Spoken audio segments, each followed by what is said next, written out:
as far as what I understand what schizophrenia means to me, well, we know that schizophrenia is often misunderstood as a split personality, which it is not.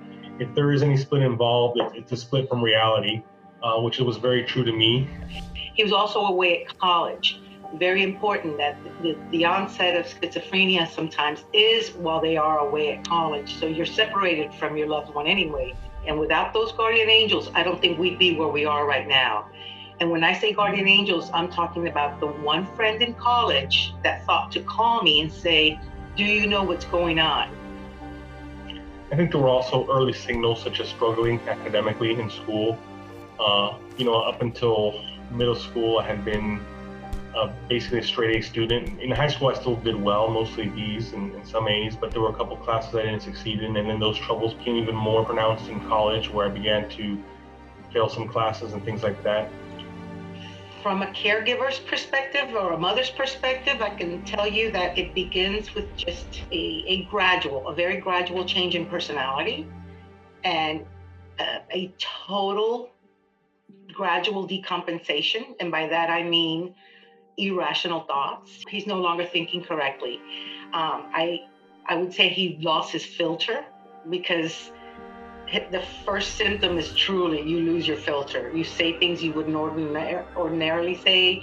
You do things you wouldn't ordinarily do. You begin to just act in a very irrational way.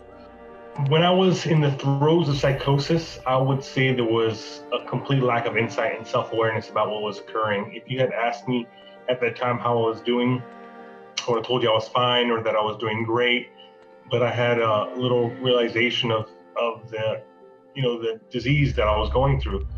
It was a roller coaster ride. There were years, not months, but years of wondering, of speculation, of just being baffled, because you really don't understand what's going on. I remember acutely when I received my diagnosis. It was around my 22nd or 23rd birthday, and I remember holding in my hands a report that ended with the words adult-onset schizophrenia. For me, schizophrenia was a profoundly terrifying experience. There's a terror in it that's hard to articulate. There is a lack of self-awareness of what's happening, which is probably the more generous part of the illness, because when you are fully aware of what's happening, when there's a sense of you're losing your mind, you're losing your sense of self, it's terrifying. And at the same time, there's also elements that are humorous in retrospect, because there's an absurdity to the illness. So it's this constellation of different feelings, different sentiments that make it a very difficult experience to make sense of. Feeling at once the profound and feeling absurd and feeling absolute terror and fear. And it wasn't until I had access to medication that I began to slowly become self-aware. It was almost 3 months after taking medication that a light bulb almost went off in my head, and I began to realize that, I do have a chronic brain condition that requires lifelong treatment, and that the schizophrenia diagnosis and label is very much real. The minute he started attending the support groups, it helped him. It emboldened him, it empowered him.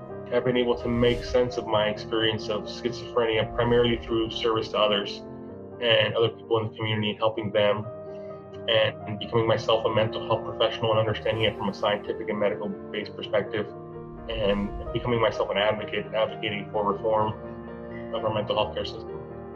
Well, it's very important to just have our stories heard. The more you overcome that stigma, the more you just gain that confidence back. You're not alone in this. You're in good company. There's many people struggling around you. I would tell people who've got this diagnosis that first and foremost, do not give up hope. You can still very much achieve the life you want to achieve. It may take more time. You may need to take some more steps along the way, but it's still possible. With the help and support of your family, community, and friends, I think you can still, live the life you want to live.